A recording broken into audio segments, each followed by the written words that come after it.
Hey, my Putnam Plastics peeps. Welcome. Today I wanted to talk about planks, push-ups, and squats. These are three amazing exercises that you can do on a regular basis, anywhere, anytime, and they work your upper body, your core, and your lower body.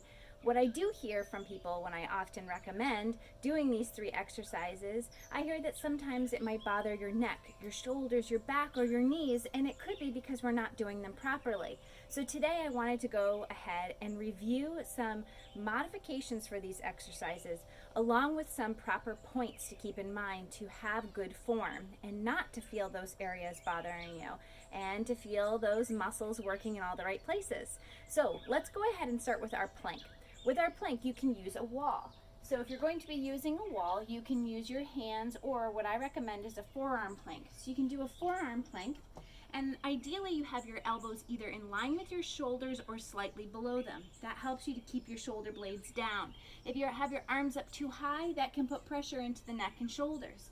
So you're going to put those forearms down and push your forearms against the wall so you really feel the upper back muscles working. Then you're going to pull the rib cage down, tuck the tailbone under, and hold. Maybe adding variations of bringing one knee and then the other. You can add variations of lifting the leg to the side or behind you, but you're going to hold here and breathe through it, feeling this through your arms, your core, and your lower body, but mainly through those abs. You don't want to feel it through your back. If you feel it through your back, maybe bring it in just a little bit. So that's modification number one.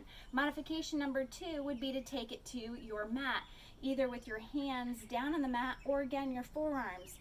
If your hands are down, fingers wide, because if your fingers are close, that puts the pressure in the wrist. If your fingers are wide, it puts the pressure into your forearms and all the way up the arm muscles rather than the joints.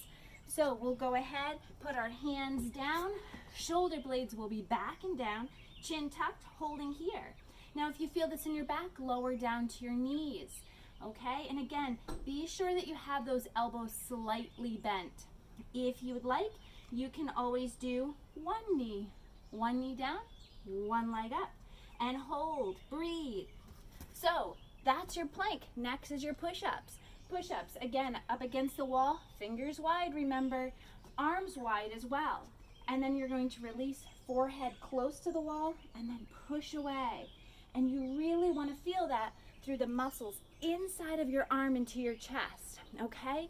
What I see a lot of times is people bobbing their neck and moving through their back. So I want you to think of your back as a steel rod and only move your arms so your back is still and you just bend elbows and extend, remembering not to lock those elbows. The further you walk your feet back, the harder it is. Modification on the floor. So if you're going to do your push-up on the floor, you can come to your knees. Remember to have your hips down. You don't want to have your hips too high up, again, and it'd be moving just your neck. Your back is a steel rod from your knees to the tippity top of your head, nice and straight. Elbows start off gently bent, and you can lower with elbows closer to your sides and then push on up, really reaching your head forward. And that's an important part too, is not to feel like you're scrunching through your neck. If you are, reach your chest forward a little bit more, roll those shoulders back. Those are your push-ups. Next up, your squats. For supported squat, go ahead and take it to the wall. So you're gonna go ahead, put your back up against the wall, really drive your abs into the wall, pressing your lower back in. Weight is in the heels. Knees are not going over the toes, you're just holding here. If you want to challenge yourself, you come down a little bit lower, but never bring those hips below the knees, okay? So you hold here.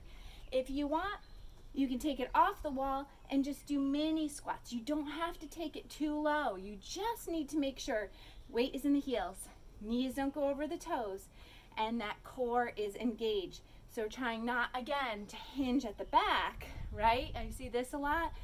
To make sure you think about what you're working, legs. So you gotta bend those legs, push off with your heels, really stand tall as you push your heels into the ground. So planks, push-ups, squats can be done anytime, any place. Now you've got the modifications. Now you know some key points to keep in mind to practice good form. And ideally, we want to practice these 2 to 3 times per week to a point of fatigue. Okay, so I don't want you to even get hung up on how many times am I supposed to do these exercises. Do them until you feel it, okay? And see how many rounds you can do. Do plank, push-ups, squats, take a break. Try another round. Maybe each week that goes by, you could add another round when you do these workouts.